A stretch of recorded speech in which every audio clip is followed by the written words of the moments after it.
Dans cette vidéo, on va voir ensemble les 7 métiers qui peuvent vous rapporter 10 000 € par mois avec l'immobilier. En France, l'immobilier, c'est plus de 1 million de transactions à l'année. Et c'est donc 276 milliards d'euros qui passent entre les mains de ces 7 professions. Certains nécessitent de faire des études supérieures, et ça peut correspondre à certains d'entre vous. Mais d'autres ne nécessitent absolument aucun diplôme particulier. Et c'est là une véritable opportunité pour toute personne qui veut gagner 10 000 € par mois dans ce secteur. Alors si vous avez toujours voulu travailler dans l'immobilier sans savoir vraiment comment vous y prendre, cette vidéo est faite pour vous. C'est parti. Métier numéro 1, agent immobilier. Aujourd'hui en France, il faut savoir qu'une transaction immobilière sur 2 est orchestrée via un agent immobilier qui est le professionnel du secteur et qui va gérer la transaction entre un acheteur et un vendeur. C'est donc lui qui va faire visiter, qui va organiser la négociation et les discussions, et bien sûr aussi lui qui va rédiger ce qu'on appelle le compromis de vente. En échange de ce travail, l'agent immobilier va toucher une commission qui correspond à un pourcentage compris entre 3 et 8% de la valeur du bien qu'il a vendu. Donc si vous êtes agent immobilier et que vous vendez un appartement à 100 000 €, vous allez donc généreusement encaisser un montant de 8 000 € afin de vous remercier d'avoir géré cette transaction. Et donc je vous laisse faire le calcul, il suffit que vous vendiez 2 appartements par mois et ça y est, vous avez déjà beaucoup plus que 10 000 €. Mais en réalité, ça c'est qu'une infime partie du métier d'agent immobilier, parce qu'il est aussi possible de faire ce qu'on appelle de la gestion immobilière.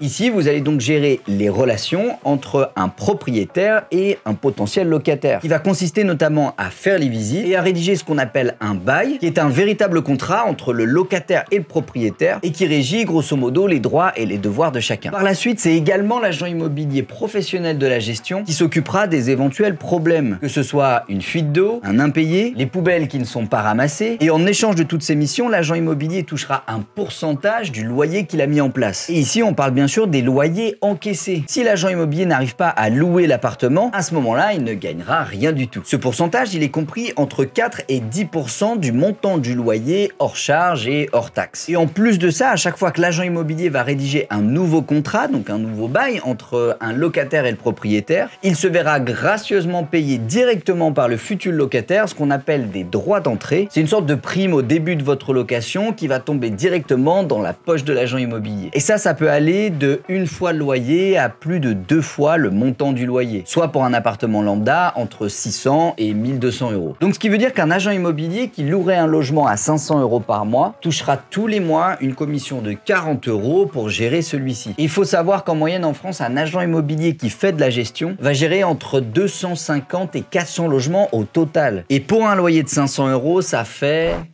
beaucoup trop d'argent. Alors en plus de la double casquette que peut avoir un agent immobilier, on peut considérer que c'est un métier qui est véritablement prometteur, parce que comme vous le savez peut-être, le marché immobilier il est en croissance constante, et même si parfois il peut y avoir des périodes de stagnation ou de baisse, dans les faits les loyers dans 10 ans seront toujours plus chers que les loyers d'aujourd'hui. Et donc par effet mathématique, le montant des commissions des agents immobiliers il va monter au fur et à mesure des années. Pour accéder à ce type de profession, vous avez 2 parcours différents. Le premier, c'est d'être un agent immobilier diplômé. Pour ça, il faudra faire un BTS profession immobilière et ensuite choisir dans quel domaine vous souhaitez travailler, la transaction ou la gestion. Parce que pour chacun de ces domaines, il va falloir avoir une carte professionnelle, qui est donc la carte T pour la transaction ou la carte G pour la gestion. Bien évidemment, un agent immobilier, il peut opter pour les 2 cartes, mais il n'aura en général pas le temps de développer vraiment une activité de transaction et de gestion en même temps. Maintenant, la deuxième voie d'accès, c'est d'être agent commercial. C'est-à-dire que vous n'êtes pas agent immobilier à proprement parler, mais vous allez malgré tout vendre de l'immobilier. Vous allez en fait devenir un commercial, donc un salarié ou un prestataire d'un agent immobilier qui lui va vous donner une partie de sa commission à chaque fois que vous effectuerez une vente. Et c'est typiquement la plupart des personnes qui vont travailler dans les réseaux d'agences tels que IAD ou Capifrance. Ils n'ont en général fait aucune étude dans l'immobilier, mais ils ont un carnet d'adresses, un réseau, des compétences pour vendre et ils les mettent à disposition d'un agent immobilier afin de multiplier le nombre de transactions qu'il va effectuer. En général, un agent commercial va toucher la moitié de la commission qui est réservée à l'agent immobilier, soit entre 3 et 6% du montant de l'appartement. Donc vous l'avez compris, en multipliant les opérations, vous allez rapidement arriver à plus de 10 000 € par mois de rémunération. L'énorme avantage que va avoir le métier d'agent immobilier ou de commercial dans l'immobilier, c'est que vous avez accès bien sûr à tous les deals en avant-première. Et donc si vous êtes investisseur immobilier, vous aurez accès aux meilleurs deals avec les meilleurs rendements et surtout avant tout le monde. Et une grande partie des agents immobiliers vont profiter de ce rôle-là pour pouvoir pouvoir faire des affaires à forte rentabilité et sans avoir à se bagarrer avec quelconque concurrent ou autre marchand de biens dans la place. Métier numéro 2, diagnostiqueur immobilier. Pour chaque vente immobilière ou location immobilière, le propriétaire doit réaliser ce qu'on appelle un dossier de performance énergétique. Il s'agit d'une sorte d'étude qui va évaluer la consommation énergétique de votre logement et notamment établir un diagnostic et une notation via une lettre qui peut aller de A pour les logements les plus écologiques jusqu'à G pour les logements les plus énergivores. Évidemment, tout ça va être relié avec l'épaisseur d'isolation que vous avez effectuée. Est-ce que vous êtes en simple ou en double vitrage? Est-ce que vous avez isolé le plancher, isolé les combles? Et tous ces paramètres vont être pris en compte par le diagnostiqueur pour vous donner la lettre de votre logement. Et c'est un métier qui est très prometteur puisqu'une loi est passée il y a quelques mois maintenant, indiquant que d'ici 2 ans, les logements classés F ne pourront plus être mis à la location. Et de manière générale, petit à petit, on va supprimer les lettres les plus basses ou en tout cas les interdire à la location afin de minimiser l'impact écologique que ça a sur le système global. Alors en réalité, les règles en matière de classement et de lettres, elles changent tous les 4 matins et quasi à chaque mandat présidentiel. Parce que vous vous doutez bien qu'un bâtiment haussmannien dans le centre-ville de Paris qui est classé monument historique, il est probablement en F ou en G. Et c'est pas pour cette raison qu'on va arrêter de le louer ou qu'on va faire de l'isolation par l'extérieur. Malgré tout, il y a seulement 2 ans en arrière, un diagnostic immobilier, ça vous coûtait entre 150 et 200 euros. Et aujourd'hui, pour réaliser un diagnostic, ça coûte plus de 400 euros. Et ça, même dans les petites villes. Alors qu'un diagnostiqueur mettra pas plus de 2 heures pour réaliser les diagnostics chez vous et ensuite sortir le rapport. Pour pas se mentir, c'est même son iPad qui le fera pour lui. Je vous laisse faire le calcul en effectuant 4 DPE par jour. Un diagnostiqueur va générer en moyenne près de 1200 euros de chiffre d'affaires. Et derrière, les seules charges qu'il va avoir sont éventuellement une secrétaire, mais ça s'arrête là. Pour exercer le métier de diagnostiqueur immobilier, il est nécessaire de posséder un bac+2 dans le domaine du BTP ou du génie civil, pour ensuite obtenir des certifications qui vont vous permettre d'avoir un numéro d'agrément. Le gros avantage du métier de diagnostiqueur immobilier, c'est que c'est également le deuxième détenteur de ce qu'on appelle le off-market. Ces biens immobiliers très prisés qui ne sont pas à la vente officiellement, mais que typiquement le diagnostiqueur va pouvoir avoir avant tout le monde. Et c'est là où vous ferez les meilleures affaires parce que c'est probablement des vendeurs qui sont prêts à baisser leur prix pour vendre rapidement ou qui ne sont pas véritablement conscients de la valeur de leur bien s'ils décidaient de le mettre sur le marché. Et peu de gens le savent, mais une grande partie des diagnostiqueurs font la majorité de leurs deals en allant dans des maisons qui ont une mauvaise lettre et qu'ils vont donc pouvoir acheter à prix cassé, puis ensuite la rénover et refaire le bon diagnostic. Métier numéro 3, concierge immobilier. C'est l'un des plus récents dans le domaine, mais également un des plus prometteurs. Avoir une conciergerie immobilière va consister à gérer un ensemble de locations courte durée pour différents propriétaires. Vous allez donc vous occuper de la réservation, de la mise en vente, des photos, de l'arrivée des locataires dans le bien, mais aussi du ménage ou du petit déjeuner s'il est proposé dans votre location. Tout ça bien évidemment grâce aux plateformes telles que Abritel, Airbnb ou encore Booking. Et votre rémunération dépendra du taux de remplissage que vous arrivez à faire dans ces appartements et également du montant de la nuitée. Puisqu'en général, une conciergerie immobilière va prendre entre 15 et 25% de la nuitée. Donc pour chaque nuit que vous allez louer 100 euros dans un des Airbnb dont vous avez la responsabilité, ce sera directement 25 euros qui tomberont dans votre poche. C'est un business qui selon moi est très rentable et ce assez rapidement, alors qu'en réalité, il demande très peu de travail. Si jamais vous montez une conciergerie dans une ville étudiante ou touristique, ce sera très facile d'arriver à remplir vos appartements à condition qu'ils soient bien rénovés avec des accessoires sympas et bien placés à l'intérieur de la ville. Avec près de 400 000 logements sur la plateforme Airbnb, il existe un gros marché pour ce type de compétences car la plupart des propriétaires n'ont pas envie de s'embêter avec toute la gestion et sont prêts à donner 25% de leur loyer pour la tranquillité. La conciergerie Airbnb, c'est d'ailleurs selon moi un excellent moyen de se créer une source de revenus complémentaire qui ne va pas forcément remplacer votre salaire au début mais qui va pouvoir vous rapporter 500, 1000, 1500 euros de plus chaque mois. Mais si vous décidez de scaler, de développer une entreprise dans ce domaine-là, c'est véritablement un métier qui peut vous permettre de gagner 10 000 euros par mois avec l'immobilier. Métier numéro 4, le notaire. C'est la profession immobilière par excellence. Toutes les transactions immobilières en France passent dans les mains d'un notaire. Il est le garant des différentes formalités administratives pour la vente d'un bien immobilier et il sera rémunéré en pourcentage de celle-ci. Mais un des gros avantages de cette profession, c'est que le notaire, il peut également faire de la transaction immobilière, comme un agent immobilier. Et d'ailleurs, si vous cherchez bien, dans certaines villes en province, une grande partie du parc locatif est principalement gérée par un notaire et pas par un agent immobilier. Et il existe pour cette profession d'autres sources de revenus qui sont en général beaucoup plus rentables, à savoir les divorces ou les successions.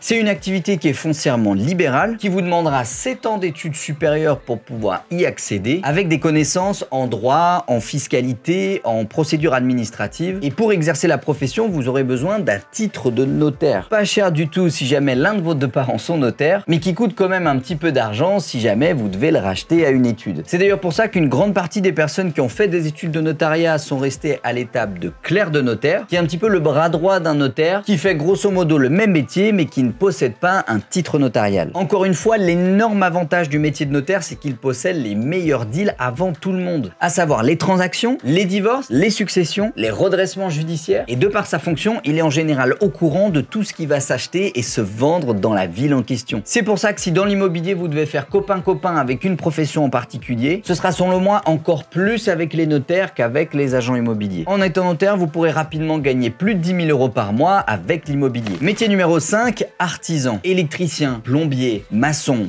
plaquiste sont des métiers qui gravitent autour de l'immobilier et qui ont une compétence que toutes les autres n'ont pas, c'est qu'elles maîtrisent en général très bien le levier des travaux, qui comme vous le savez est une manière de faire ce qu'on appelle de la défiscalisation immobilière et donc de gagner beaucoup d'argent grâce à ce type de régime. Aujourd'hui, la rémunération des personnes qui travaillent dans le bâtiment est en pleine croissance depuis déjà plus de 5 ans. Car étant des métiers physiques, ils sont peu à la mode, la plupart des enseignants vont avoir tendance à les dénigrer quelque peu et il y a de moins en moins de monde qui est prêt à s'engager vers ce type de profession. D'ailleurs, il faut savoir que la demande de travaux de rénovation n'a jamais été aussi importante que depuis le Covid, où la plupart des gens se sont rendus compte que d'avoir un chez-soi un peu plus agréable et rénové, quand on y est enfermé, c'est un peu plus sympa. Et malgré le fait que ces professions soient pas forcément à la mode, il faut savoir qu'un plombier, il vous facturera environ 100 € de main d'œuvre à l'heure, ce qui représente la même rémunération qu'un médecin généraliste qui lui a effectué 10 ans d'études pour arriver là où il est. Souvent oublié d'ailleurs de la plupart des étudiants, il existe des niches qui sont très rentables dans le domaine des travaux, comme par exemple la climatisation, les systèmes d'alarme et l'informatique, ou encore l'installation et l'entretien des ascenseurs. D'ailleurs, vous saurez qu'aujourd'hui en France, c'est près de 2 ascenseurs sur 10 qui n'ont aucun contrat de maintenance, alors que c'est quelque chose de complètement obligatoire. Et c'est pas parce que les gens ne veulent pas le faire, mais c'est parce que c'est très difficile aujourd'hui de trouver une entreprise qui peut prendre l'entretien de votre ascenseur en plus de tous ceux qu'il a déjà. Les études sont plutôt accessibles pour ce genre de métier et le parcours entrepreneurial est vraiment celui à privilégier. En montant votre boîte et ensuite en embauchant 1, 2 ou 3 personnes pour vous aider, vous pourrez rapidement gagner plus de 10 000 € par mois. Le gros avantage sur le plan de l'investissement de ce genre de métier, c'est que quand on fait de la rénovation et qu'on est artisan, on maîtrise bien mieux les coûts. D'ailleurs, on peut même acheter sa propre matière première à prix cassé et faire travailler son carnet d'adresses à des prix beaucoup moins importants que monsieur et madame tout le monde. Et comme vous le savez peut-être, les deals où il y a le plus de travaux seront ceux qui seront le plus bradés et donc là où il y a un max de rentabilité. Métier numéro 6, architecte. L'architecte va avoir 3 principales missions dans le marché immobilier. Premièrement, concevoir les plans de construction ou de rénovation. Deuxièmement, gérer la bonne conduite des travaux, c'est ce qu'on appelle le rôle de maître d'œuvre. Et enfin, troisièmement, remplir les différentes formalités administratives, comme les plans de découpage cadastral ou les permis de construire. C'est un métier qui est très polyvalent et qui vous permettra d'attaquer l'immobilier via différents aspects. C'est typiquement une profession libérale qui sera payée à la commission en fonction du nombre de tâches qu'il va effectuer. Donc un architecte qui prend 10 chantiers et qui remplit un permis de construire par jour sera mathématiquement bien plus payé que celui qui en fait un par mois. Voyez ça comme une sorte de consultant en fin de compte qui prendra une enveloppe de frais pour toutes les tâches qu'il sera amené à réaliser. Pour accéder à ce genre de profession, il faudra en général effectuer un bac+5 dans une école d'architecture, puis ensuite passer différents examens avant de travailler quelques années en tant que salarié dans une grosse boîte de construction et en général par la suite s'installer en cabinet libéral, et c'est principalement là où vous gagnerez plus de 10 000 € par mois. C'est en revanche un métier qui est un petit peu mis en difficulté en ce moment, notamment parce que le coût de la construction aujourd'hui a pris presque 40% en seulement quelques mois à cause de l'inflation. Donc évidemment, comme les matières premières sont plus chères, on construit moins, et si on construit moins, on a moins besoin d'architectes, puisque la majeure partie de la conception d'un architecte se fera principalement sur des actions de promotion immobilière, beaucoup plus que des actions de rénovation. Si jamais vous êtes attiré par ce métier mais que l'accès à celui-ci vous fait un petit peu peur, vous avez également la possibilité de devenir architecte d'intérieur. Dans ce cas-là, vous ne ferez pas d'ingénierie ou de structuration béton d'un bâtiment, mais vous organiserez le design, la rénovation intérieure, l'ameublement, et vous pourrez même jouer le rôle de maître d'œuvre sur un chantier. Dans ce cas-là, ça vous demandera seulement 3 ans d'études après le bac, et des études qui sont d'ailleurs beaucoup plus simples puisqu'il n'y a pas de concours. Dans les deux cas, c'est une profession qui vous permettra de gagner plus de 10 000 € par mois. Métier numéro 7, marchand de biens. C'est le professionnel de l'achat-revente immobilier qui va avoir pour mission de trouver des biens en dessous du prix du marché, de les acheter, puis ensuite de les rénover ou de les découper en différents lots, puis par la suite de les revendre en générant le maximum de plus-value. C'est le métier parmi les 7 qu'on a vu qui est le plus polyvalent. Il aura d'ailleurs en général à traiter avec des architectes, des artisans, des diagnostiqueurs immobiliers et même des agents immobiliers pour la revente de ces biens. Pour qu'une opération immobilière soit considérée comme une opération de marchand de biens, qui a un véritable statut de commerçant auprès du registre du commerce, il faut acheter un bien et le revendre dans un délai de 5 ans après l'acquisition. Alors évidemment, si vous faites ça une fois, ça ne fera pas de vous un marchand de biens, mais au bout de 1, 2, 3 ou 4 opérations, vous pourrez être automatiquement par les impôts requalifié en statut de marchand de biens. Comme son nom l'indique, le marchand de biens c'est un commerçant et comme dans tout commerce, il est soumis à certaines règles et notamment à l'application d'une TVA sur les produits qu'il va vendre. Alors même si la plupart des marchands de biens connaissent les trucs et astuces pour éviter d'être soumis à la TVA, il est malgré tout nécessaire d'avoir des connaissances en fiscalité et en droit commercial pour exercer cette profession. L'activité de marchand de biens, elle peut être complètement annexe de votre métier et vous pouvez vous contenter d'effectuer une opération par an, mais ça peut être également un métier à part entière. Et il existe certains marchands de biens qui vont faire entre 1 et 2 opérations par mois. L'une des difficultés du métier de marchand de biens, c'est que pour se financer, il aura besoin de cash. Et si c'est un cash qu'il n'a pas, il faudra qu'il emprunte dans une banque spécialisée dans les marchands de biens et on lui demandera en général des conditions de prêt qui sont beaucoup plus compliquées qu'un investisseur lambda pour un projet locatif. Néanmoins, l'énorme avantage de cette profession, c'est qu'elle ne nécessite absolument aucun diplôme. Vous n'avez pas à faire d'études supérieures, vous n'avez même pas à faire de validation des acquis et vous n'avez pas besoin d'avoir des compétences particulières en bâtiment ou en travaux. En revanche, c'est évidemment un métier qui va nécessiter de se former sur le tas, qui va très bien correspondre à quelqu'un d'autodidacte puisqu'il faudra se renseigner par soi-même, lire des bouquins ou regarder des choses sur internet. La rémunération d'un marchand de biens est de très loin la plus rémunératrice des 7 métiers qu'on vient de voir ensemble, puisqu'un marchand de biens qui fait de cette activité son métier à temps plein pourra rapidement gagner 10 000, 20 000, voire même 30 000 € par mois. Bien sûr, à condition qu'il fasse des opérations qui fonctionnent et qu'il connaisse les bonnes méthodes pour aller le plus rapidement possible. S'il y a une chose que vous devez retenir dans le métier de marchand de biens, c'est que le temps, c'est de l'argent. Et donc, il va chercher à acheter et à revendre le plus vite possible avec le moins de travaux possible. C'est vraiment un métier dans lequel le réseau sera le game changer si jamais vous souhaitez vraiment performer comme le top 1%. N'hésitez pas à me dire dans les commentaires si vous souhaitez que je vous explique un petit peu plus et qu'on voit ensemble les tenants et les aboutissants d'un des 7 métiers qu'on vient de voir ensemble. Mais dans tous les cas, gardez à l'esprit que pour chacun de ces métiers, vous avez la possibilité de gagner 10 000 € par mois avec l'immobilier. J'espère que cette vidéo vous a plu, je vous dis à la prochaine, c'était Tim,